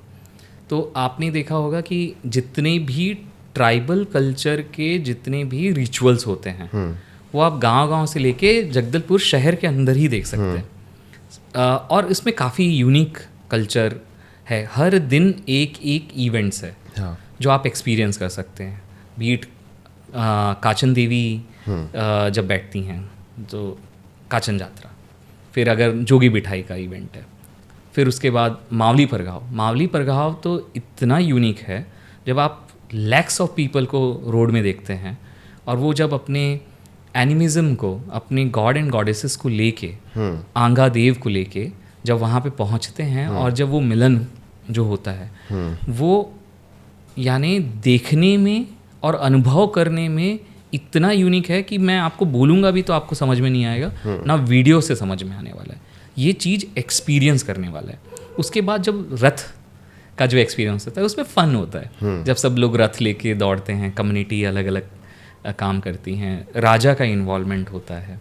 अब बस्तर राजा को आपको लगेगा कि कितना पावर है। अभी भी आप वो राजा वाले युग में चल रहे हैं जहाँ पे राजा को इतना रेस्पेक्ट दिया जाता है, देवी को इतना रेस्पेक्ट दिया जाता है, जब वहाँ पे ट्राइबल कल्चर को सेलिब्रेट किया जाता है। तो मुझे इन अ शॉर्ट, जब इतना यूनिक है और इतना सारे एलिमेंट्स जुड़े हुए हैं, इतने सारे रिचुअल्स जुड़े हुए हैं, ये एक्सपीरियंस, और ये मैं इसलिए भी बोल रहा हूँ कि मैंने बाकी सारे दशहरे देखे हैं, तो मुझे सबसे बेस्ट बोले, मैं बायस्ड भी हो सकता हूँ अपने लोकेशन के लिए, लेकिन अगर मैं अनबायस्ड ट्रैवलर के नाते बोलूँ तो बस्तर दशहरा अपने एक्सपीरियंस के लिए, वो ट्राइबलनेस के लिए और वो रॉनेस के लिए और बहुत ही बढ़िया रहेगा। और बहुत सारी डिटेल्स हैं, यानी हम डिटेल्स में जाने लग जाएंगे तो ये पॉडकास्ट शायद 2-3 घंटे और चल जाएगा, 2-3 दिन का हो सकता है। अगर मेरे जैसा फोटोग्राफर जाता है बस्तर पहली बार जी, तो उसको क्या क्या सावधानी बरतनी चाहिए एक ट्राइबल का फ़ोटो क्लिक करने से पहले? जी, पहला तो मैं ये कहूँगा कि कभी भी किसी का भी पर्सनल स्पेस इन्वेड नहीं करना चाहिए। और बहुत समय पे होता है एज ए जब फॉरेनर्स भी आते हैं वो एज ए प्रोडक्ट ना समझें किसी को कि मैंने आपको 10 रुपये दिया है या 100 रुपये दिया है तो मैं आपका फ़ोटो खींच लूँ। ये बहुत ही गलत अप्रोच है। मुझे ऐसा लगता है कि आप जैसे बस्तर दशहरा है तो आप खुल के फ़ोटो लीजिए, कोई आपको किसी को मना नहीं करेगा। लेकिन जब आप किसी के पर्सनल स्पेस में घुसते हैं, अगर कोई हार्ट में खरीदना है, यस, तो आपको या तो पूछना चाहिए, या सबसे बेस्ट उपाय ये है कि आपको कोई ना कोई लोकल को अपने साथ रखना चाहिए, जिससे क्या होगा कि वो जो चीज़ें हैं, यानी फ़ोटो करने के लिए थोड़ा देर बात कर लें तो मुझे लगता है कि उससे होता है। लेकिन मैं आई कैन अंडरस्टैंड कि फ़ोटोग्राफी जब करता है इंसान तो वो पहलू को उसके दिमाग में तुरंत ही वो फ्रेम बनता है और तुरंत ही वो लेना चाहता है, तो कभी मिस आउट हो जाता है ये कम्युनिकेशन। लेकिन कुछ मार्केट्स हैं जो बहुत ज़्यादा फ्री मार्केट है जहाँ पे फ़ोटोग्राफी आराम से किया जा सकता है।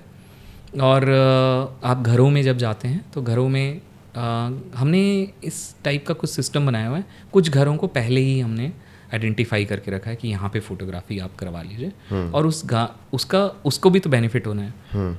मैंने देखिए कि आप फोटोग्राफी करते हैं या विदेश से बहुत सारे फोटोग्राफर आते हैं, राम नामी कम्युनिटी है जिनकी बहुत सारी फोटोग्राफी होती है, लेकिन वो कम्युनिटी का बेनिफिट क्या होता है? उसको तो कुछ नहीं होता, इकोनॉमिक बेनिफिट कुछ भी नहीं होता है। तो मुझे लगता है कि कल्चर, वो अपना कल्चर तभी बचेगा जब उनका कुछ इकोनॉमिक बेनिफिट भी होना है और वो प्राइड आना चाहिए। तो दोनों चीज़। तो अगर एज ए फोटोग्राफर है तो मुझे लगता है कि थोड़ा सा आप भी मार्केट में गए तो बहुत ही ओपन है हमारे बस्तर में फोटोग्राफी, कि आप ज़्यादा से ज़्यादा जाएं और फोटोग्राफी करें। अगर कोई इंसान आपको असिस्ट कर सकता है, लोकल गाइड हो जाए, लोकल कोई समिति का लड़का हो गया, गांव का एक लड़का हो गया, तो आपका वो ट्रांजिशन जो है वो बहुत अच्छे से होता है। लेकिन मैं उस चीज़ के अगेंस्ट हमेशा रहता हूँ कि पर्सनल स्पेस इन्वेड करने की जो जगह है, जहाँ पे अगर मना किया जा रहा है कि फ़ोटो मत खींचिए, तो मान लेना चाहिए। ओके एक मुझे मैसेज काफ़ी आता है छत्तीसगढ़ के लोगों से कि जैसे हम कांगेर घाटी गए या फिर ढोलकाल गए, तो वो जो प्राइस है वहाँ की कांगेर घाटी को जो फॉरेस्ट वाले लेते हैं वो छत्तीसगढ़ के हिसाब से थोड़ा सा हाई है, ऐसा मतलब मुझे काफ़ी मैसेज आया है। जी, मुझे ऐसा लगता है कि वो प्राइसिंग सही है ऐसा डेस्टिनेशन के लिए, क्योंकि देखिए बहुत सारे लोगों का ये नहीं है कि एक एक्सपीरियंस के लिए हम लाखों खर्चा कर देते हैं। अगर आप देखिए कि अगर आप काजीरंगा नेशनल पार्क जाते हैं या कई दूसरे कंपेयर कर, अगर आप कान्हा भी जाते हैं, अपने पास में ही है, तो वहाँ के रेट्स से हाफ से भी कम रेट्स में हम लोग करते हैं ये चीज़। तो अगर आप, क्योंकि हम बाकी जगह डेस्टिनेशन नहीं देखे हैं, इसीलिए शायद आपको लोग बोलते हैं। ये हो सकता है कि बाकी जगहों के लोग लंबा ट्रैवल करके जाते हैं, इसलिए वो वर्थ लगता होगा। करेक्ट। और जैसे जगदलपुर का इंसान है, वो कुटुमसर के अवॉइड कर रहा होगा कि 2500 रुपये देने होंगे, वहाँ पे 2600 रुपये देने होंगे, लेकिन वहीं पे जगह अगर आप कान्हा जा रहे होंगे तो आप वहाँ पे 10,000 भी खर्चा करना चाहेंगे एक सफारी के लिए। हाँ। तो यानी ये डिपेंड करता है कि छत्तीसगढ़ यानी अपनी लोकेशन को जब घूमने जाते हैं तो हमें लगता है कि ये हमारा ही जगह है और हमको यहाँ पे पैसे लग रहे हैं। हाँ। तो हमें थोड़ा सा लगता नहीं, लेकिन उसका अलग साइड भी देखिए कि आपके ही पैसे से वहाँ की कम्युनिटी जो है एक इकनॉमी चल रही है। तो फॉरेस्ट डिपार्टमेंट वाले अपने पास तो पैसे रखते नहीं हैं, वो तो कम्युनिटी में या वहाँ के डेवलपमेंट पे ही लगाते हैं। तो मुझे लगता है कि अभी तक का जितना भी हमारा छत्तीसगढ़ है वो बहुत प्राइजी नहीं हुआ है। यानी ये मी बीइंग अ ट्रैवलर, मैं नागालैंड गया था और नागालैंड में एक्सपीरियंस करना ही, और अरुणाचल गया था, वहाँ काफ़ी एक्सपेंसिव है, सब चीज़ें एक्सपेंसिव है, ट्रांसपोर्ट भी एक्सपेंसिव है। हमारा डेस्टिनेशन अभी एक्सपेंसिव नहीं हुआ है, विद टाइम शायद ये होगा, जब एक्सपीरियंसेस ज़्यादा होने लग जाएंगे तो हो जाएगा। ओके अभी अनएक्सप्लोर्ड बस्तर कितना दूर ट्रैवल कर चुका है और इस मतलब और कितना आपको चलना बाकी है? मुझे ऐसा लगता है कि हम लोग बहुत ही ना इनिशियल स्टेज पे हैं अभी, और दौड़ बहुत बाकी है। ऐसा लगता है कि अब मुझे ऐसा लगता है कि ये जो कम्युनिटी बेस्ड टूरिज्म मॉडल है, जिसमें जो लोगों को बेनिफिट हो रहा है, लोकल कम्युनिटी को जो बेनिफिट हो रहा है, वो हर जगह ये मॉडल होना चाहिए। तो ये हर जगह मॉडल होना चाहिए, तो उसका ख्वाब तो बहुत ज़्यादा है कि हम ज़्यादा से ज़्यादा, हमारी एक ही इच्छा है कि हम ज़्यादा से ज़्यादा लोग को इम्पैक्ट करें। और एक माइग्रेशन का जो समस्या है या कल्चर का जो ख़त्म होने के जो चीज़ें हैं या इन्वायरमेंट के ख़त्म होने की जो चीज़ें हैं, उसको एज अ टूरिज़म को टूल बना के चलें कि conservation of culture, heritage and conservation of culture, heritage और यहाँ के जो फॉरेस्ट है, इसका कंजर्वेशन करना है तो लोकल कम्युनिटी को टूरिज़्म के बेस पे लेके आना पड़ेगा। और उसमें सभी का है। देखिए, अगर ये होता है तो परसेप्शन, अगर किसी भी जगह का कितना भी पीआर कर लीजिए आप, चाहे कितना भी पैसा इन्फ्यूज़ कर दीजिए पीआर में, आप कितना भी प्रोपोगेट करिए, लेकिन जब एक इंसान ट्रैवल करके जाता है और एक्सपीरियंस करके जाता है, उसकी जो बात ज़्यादा मानी जाती है, चाहे आप कितना भी डेस्टिनेशन को पुश करें। तो मुझे ऐसा लगता है कि हमें बहुत ज़्यादा चलना है और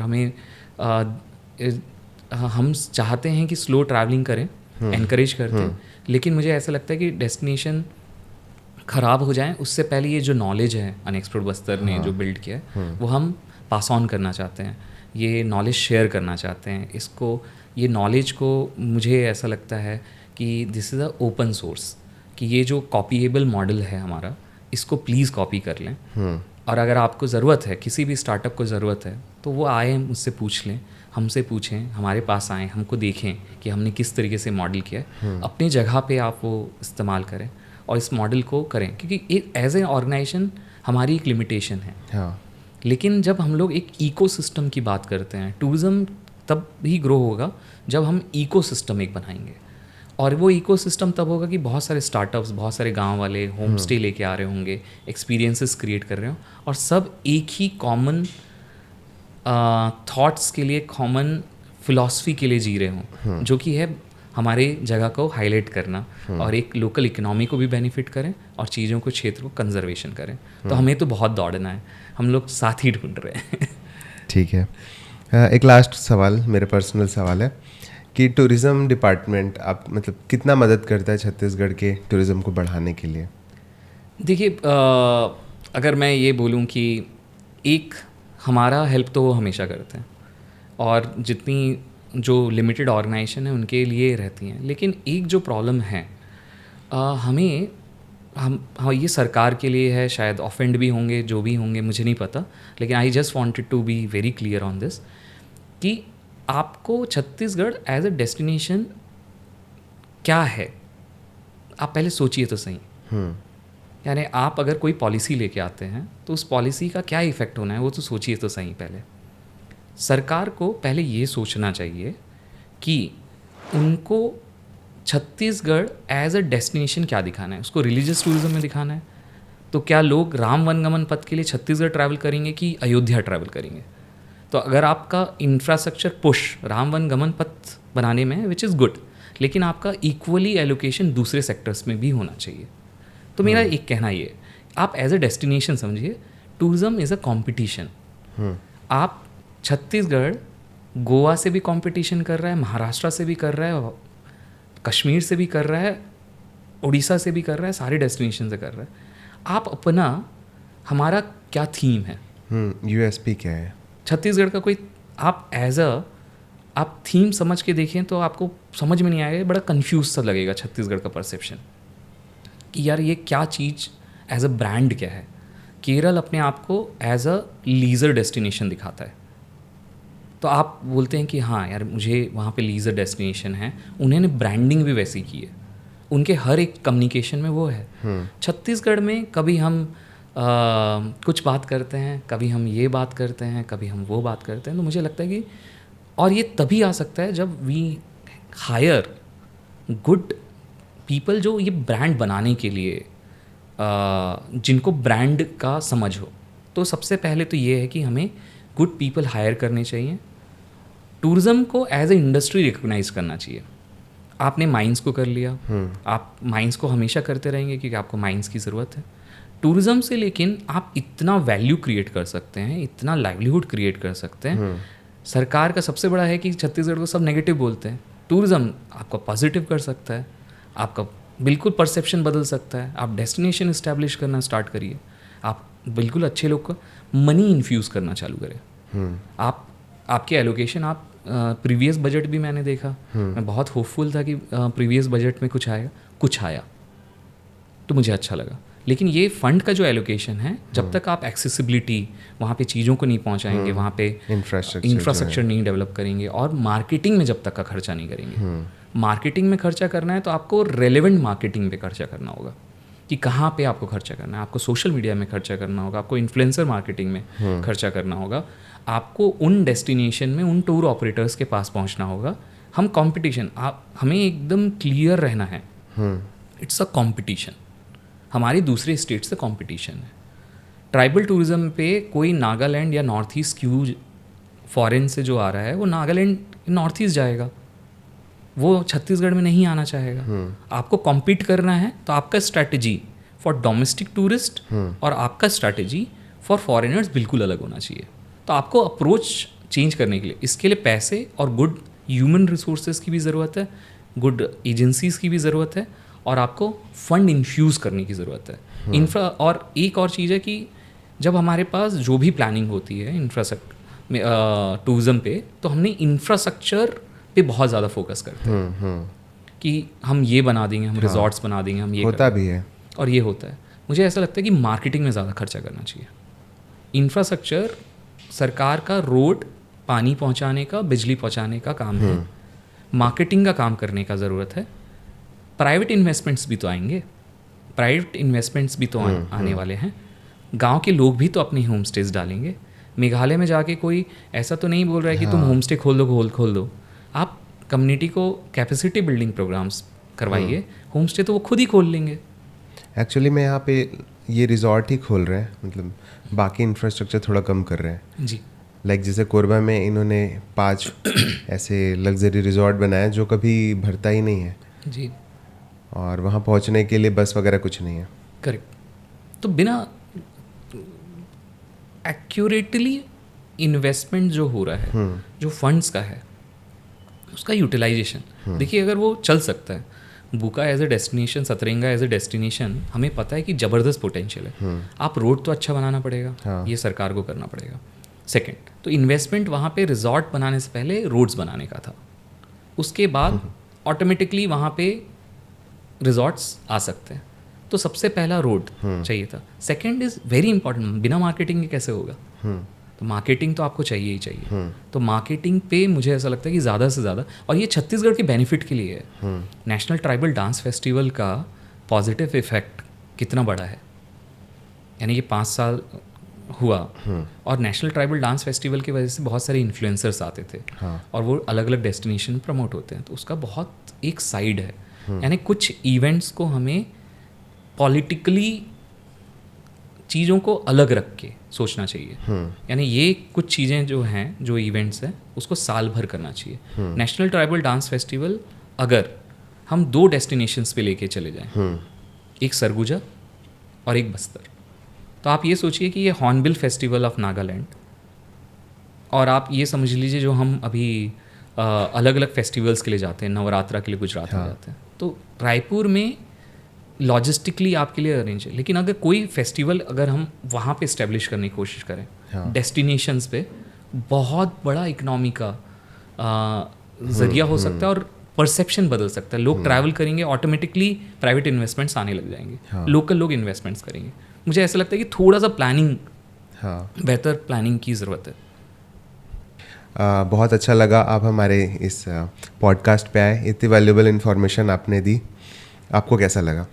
मुझे तो बात करने में ऐसे समय का पता ही नहीं, और थैंक यू आपको कि आप ये इनिशिएट कर रहे हैं कि हम अपनी बातों को, छत्तीसगढ़ की बातों को लोगों तक का पहुंचा पाएँ। तो मुझे लगता है कि थैंक्स हमें आपको बोलना चाहिए कि आपने इतना अच्छा इनिशिएटिव्स लिया है, और इसका मुझे लगता है कि एक लॉन्ग लास्टिंग इम्पैक्ट ज़रूर रहेगा। बिल्कुल, हम लोग भी यही सोच के बात की थी। अब जो आपके एक्सपीरियंसेस है वो बहुत ही रेयर है।